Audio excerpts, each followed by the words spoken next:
晨，歡迎收睇文化新領域。上星期啦，我哋就請嚟咗馬拉松教育計劃啦啦隊比賽嘅小學組季軍上嚟同我哋傾偈啦。今個星期呢，我哋好開心啦，就請到中學組嘅季軍上嚟。當然仲有佢哋嘅教練鐘 Sir 一齊上嚟同我哋分享下佢哋一啲經歷嘅。歡迎晒你咁多位啊！鐘 Sir，我想問下啦，參加呢個啦啦隊比賽咧，其實對學員佢哋咧有啲乜嘢嘅益處咁樣呢？其實我哋嘅隊伍咧成立咗唔係好耐嘅啫，大概2年半嘅時間。喺初期發展嘅時候咧，佢哋嗰個嘅技術啊、心智啊，甚至乎對嗰個訓練嘅投入感咧，都比較唔太積極。所以我哋都希望透過參與呢一個嘅比賽啦，咁可以啟發到佢哋用一個堅毅不屈嘅精神啦，去努力去訓練。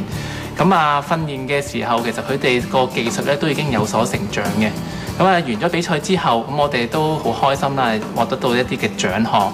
但係更加重要嘅就係佢哋嘅自信心提升咗，隊員同隊員之間嘅默契亦都好咗。成個隊伍佢哋嗰個團結精神亦都好好。我相信呢個係佢哋最大嘅得著。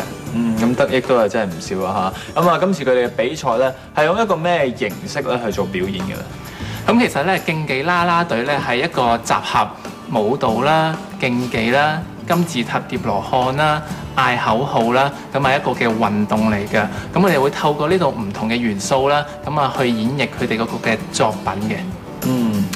不如事不宜遲啊，即係同就學員啦啦隊隊員傾下偈先啦嚇。問下你哋啦，其實啦你哋今次參加呢個比賽有冇啲好難忘嘅感覺可以同大家分享下？不如 Gigi 中間 Gigi 講下先。我最深刻嘅咧就係喺比賽嗰陣時咧，我哋嗰組就失咗手啦，令到個頂跌咗落嚟。但係我哋最後尾都臨危不亂啦，去做翻打後嘅動作。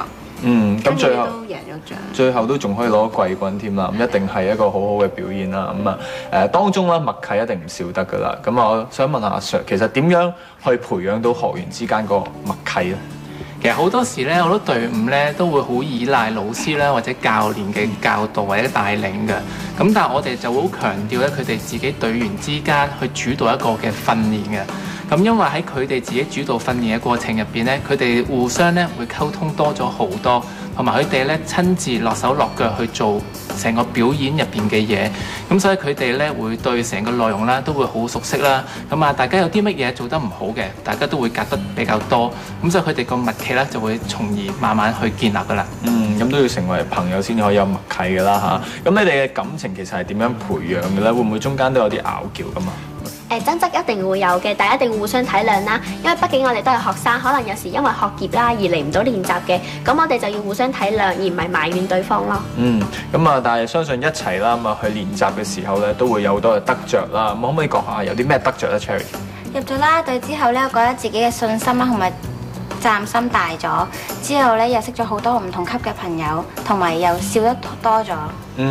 有得着開心啊最好啦，而且一個團隊活動啦，我覺得咧可以外向啲咧都係一件好事嚟嘅。今日咧真係好多謝晒4位啦，上嚟同我哋做呢個訪問啦。呢個時間咧，不如就請你哋咧為我哋一齊去表演下啦。大家一齊細心欣賞啦啦隊表演。